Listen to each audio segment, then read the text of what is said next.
Mina, konbanwa, JesusFreakinGamer here. We're in 2 Kings chapter 12 tonight. We've got a brand new king in the kingdom of Judah. His name is Jehoash, and he is being led by a priest named Jehoiada. I think that's the dude's name. So we're going to go down to verse 4 because a certain monetary problem happened. And that's what I want to talk about tonight. And Jehoash said to the priests, all the money of the dedicated gifts that are brought into the house of the Lord, each man's census money, each man's assessment money, and all the money that a man purposes in his heart to bring into the house of the Lord, let the priests take it themselves, each from his constituency, and let them repair the damages of the temple wherever any dilapidation is found. That practically makes sense. The temple's been around for probably a few, I don't know the exact number, but it's been around for a few decades now, and just naturally speaking, buildings do fall into disrepair. Things tend to be worn down over time. So time to fix it up.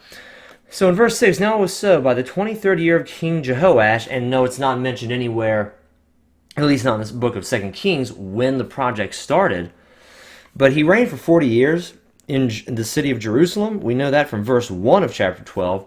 So in his 23rd year of reign, so whenever the project started, whenever it started, we don't know, but by his 23rd year of reign, it says that the priests had not repaired the damages of the temple. So we've had money, I'm guessing, could be wrong, but I'm guessing it's been collected for several years now, and the temple's not, it's still in disrepair. So King Jehoash called Jehoiada the priest and the other priests, and said to them, why have you not repaired the damages of the temple? Now therefore do not take more money from your constituency, but deliver it for repairing the damages of the temple. Okay, so we've got a problem, the money hasn't gone where it needed to. Don't collect any more money from your constituents. Just deliver the money you have for the repairing of the damages of the temple. And then verse 8 sounds kind of weird. And the priests agreed that they would neither receive more money from the people nor repair the damages of the temple. If they're not repairing the damages of the temple, when he just told them, deliver that money for the repairing of the damages of the temple, that tells me that the money was not received. It went somewhere else. Who knows where else? It could have been a good means. It could have been a selfish means. There could have been some money-hungry priests out there. Lord knows we have plenty of money-hungry religious leaders out there today. Am I right? But the money was not there to repair the temple. So what they decided to do, verse 9, then Jehoiada the priest took a chest, bored a hole in its lid, and set it beside the altar on the right side as one comes into the house of the Lord. And the priests who kept the door put there all the money brought into the house of the Lord. So now the money isn't just being put into the hands of the priests, it's being set aside into a very deliberate place. It wasn't a bank account, a bank didn't exist back then. But it was set aside in a very specific place so that this money doesn't go anywhere else. It is going to be saved up and it's going to be put into the repair of the house of the Lord. And this just serves to me as a really good reminder and warning that we need to be careful with our money. If we don't very purposefully and intentionally decide where our money is going to go, if it's just like there sitting, we're going to end up spending it on things that aren't nearly as important as the things that the Lord's told us to do, or just simply, we're going to be wasting money going out to eat, buying a bunch of video games and movies that are fun, but we don't really need, and we're not actually, setting aside money, for the future. Setting aside money for a rainy day, as the saying goes. Setting aside money for retirement. And believe it or not, we're all getting older.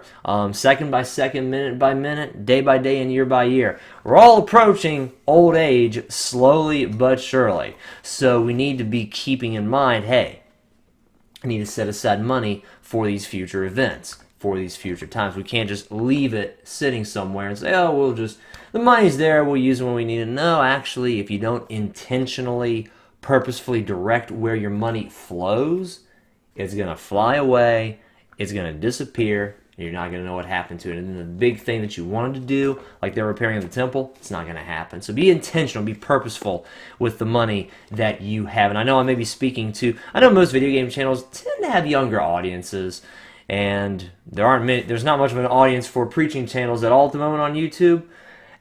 So I'm just going to keep preaching anyway because I feel like this stuff is important. But nonetheless, if you're my age bracket, I'm 36, I'm old. So I kind of think about these things. But even if you're younger, try to take some of these things in. Keep in mind that your money will disappear if you don't intentionally and purposefully plan on spending it or saving it.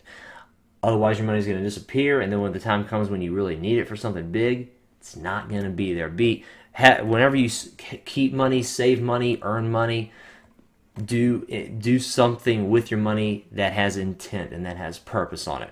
And now I think having said that 4 or 5 times, I think I've hopefully gotten that point across. Thank you guys very much for watching this video. I love you, and God bless.